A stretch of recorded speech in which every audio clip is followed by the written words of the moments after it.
At this point to welcome in the Hall of Famer, Peyton, repping Tennessee after they scored 56 points. Good morning, Peyton Manning. Morning, guys. Thanks for having me. You know, it's hard to pick between the Broncos and the Colts. Both are having great seasons. So I went with Tennessee, a little more neutral. Greeny, real quick, before you get into my questions, can we ask Alex again how he really feels about the Jets ownership? He wasn't very clear with that. I'm scarred, Peyton. Well, Peyton, thanks for joining us. I think it's great to see you because I need a little bit of help, actually, because I cannot get on board with Daniel Jones. All right, Daniel Jones and your old Colt team. Of course, it's great to see both of our former teams doing great in terms of the Patriots and the Colts, but something's just holding me back from going all the way in with Daniel Jones and the Colts. Can you try to convince me? Because these guys can't convince me. I need some help.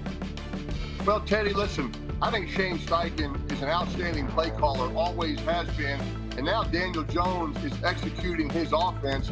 Look, Jonathan Taylor, I think either he or Baker Mayfield are probably the MVP right now.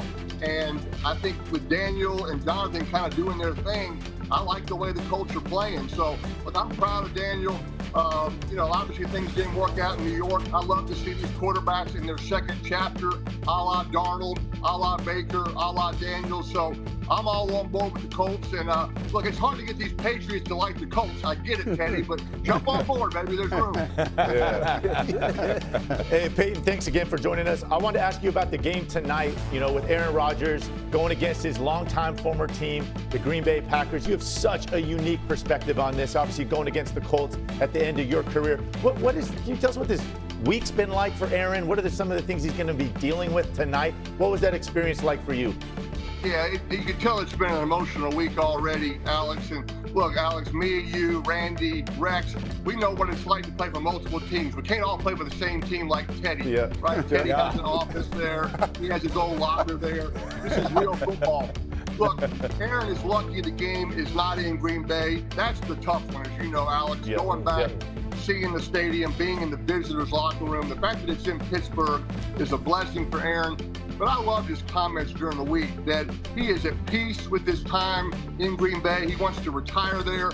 I hate when former players kind of draw the line and make fans have to pick whose side are you on, the player's side or the team side. Aaron Rodgers will always be a Packer.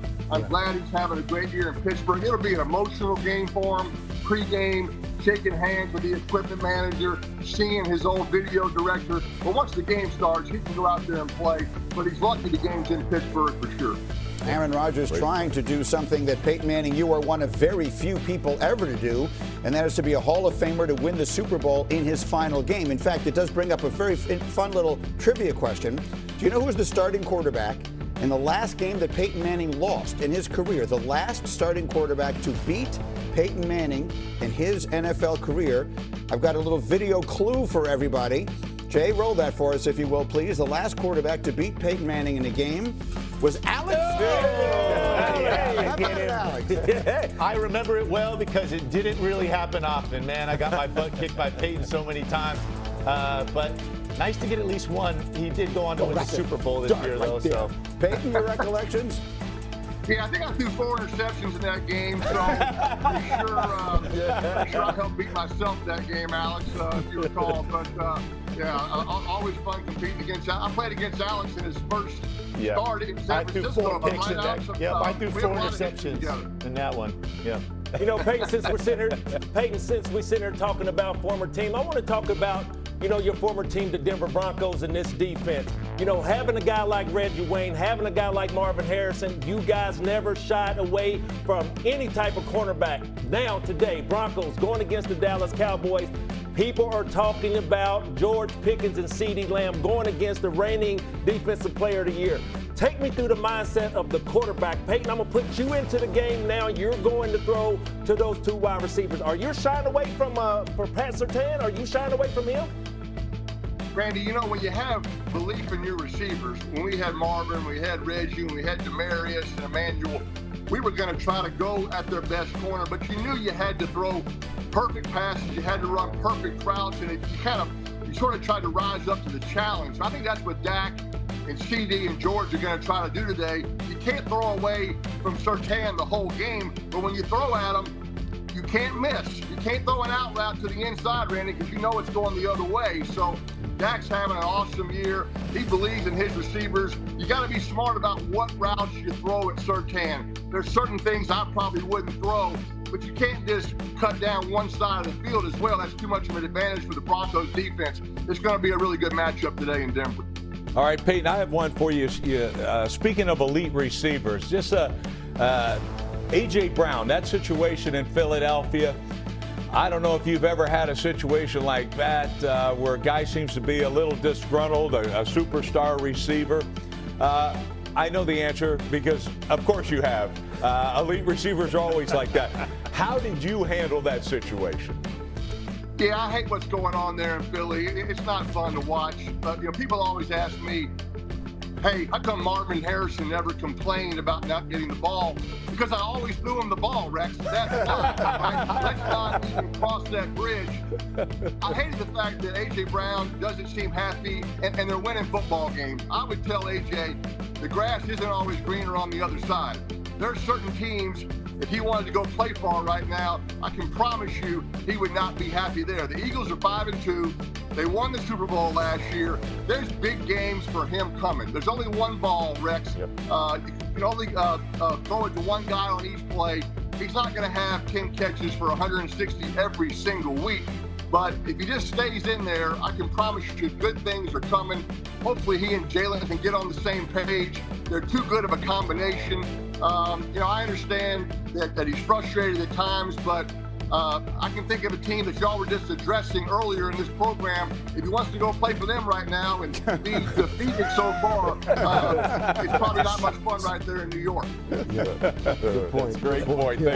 Peyton, thanks for coming on, man. But one thing about it, I want to send a shout out to Eli Manning because y'all know what the words are. You got Peyton.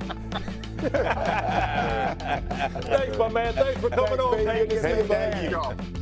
The great Peyton Manning. Again, Peyton and Eli back together for the Manning cast tomorrow night during Monday Night Football. They will have Billy Bob Thornton among their guests. Meanwhile, we've got reporters in a word everywhere. We've got a hexabox, 6 sites covered for you today as we count it down to kick off after a memorable night in the Meadowlands.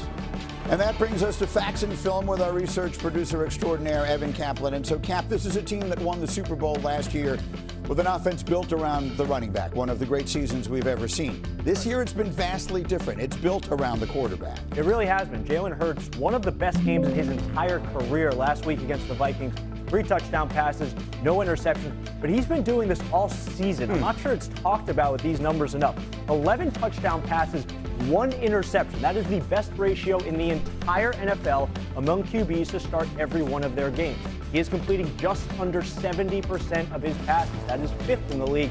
Add 5 rushing touchdowns to those 11 touchdown passes. He has accounted for 16 of the Eagles' 19 offensive touchdowns so far this season. All right, so he's been spectacular in a lot of ways. But last week in particular, let's drill down a little deeper. There was one thing in particular that was very effective. It was getting him out of that shotgun and pistol and getting him under center. Jalen Hurts was under center on 41% of the Eagles' snaps last week against the Vikings. That was the highest in any game of his career, up from just 11% in the previous loss against the Giants. It's not just a volume thing, though. It's about his efficiency when they are under center.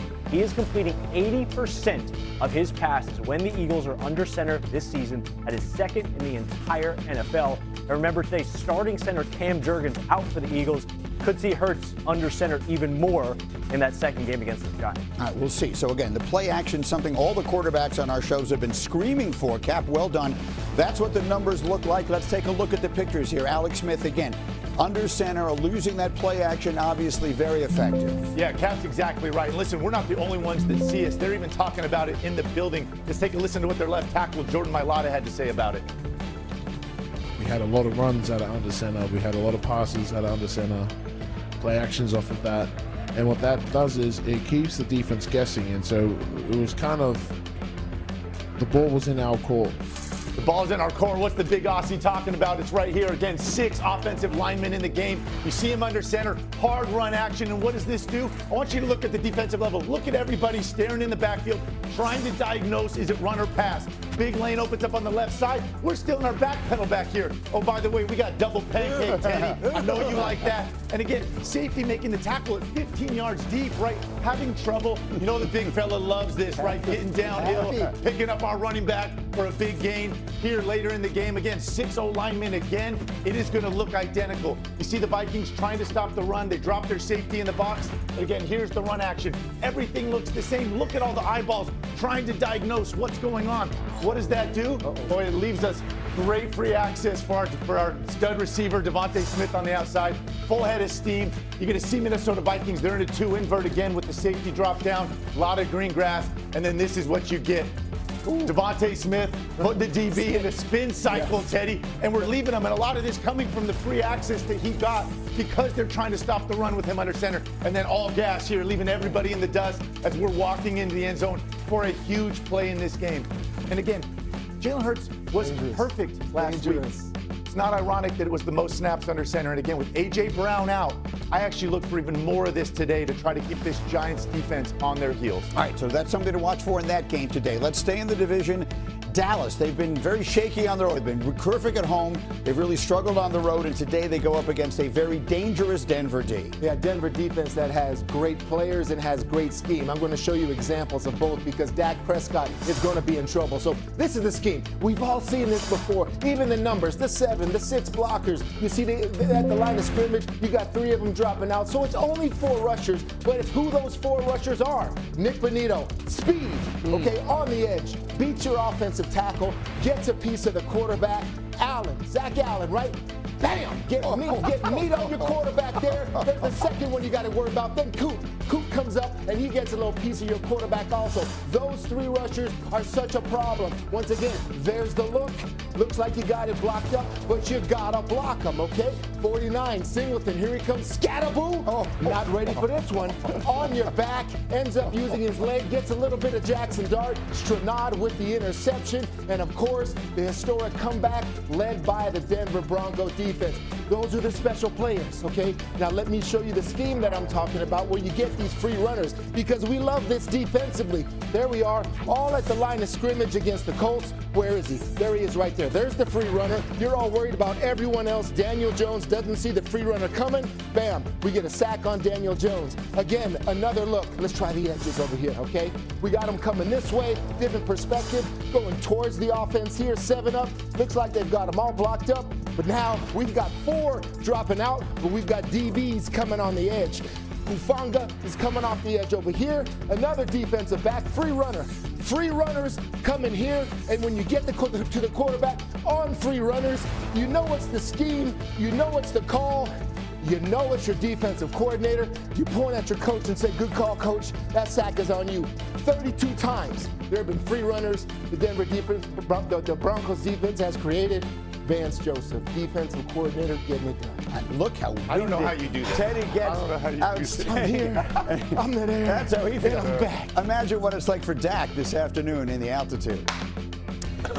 Meanwhile, what's it going to be like for Derrick Henry today against the Chicago defense, Rex? Hey, just feed the beast. If you got any chance at all, he needs to carry it 30 times for about 200. And then, fellas, we've got these guys in New England. Let's give a listen. Sir, no, you got mine! Go!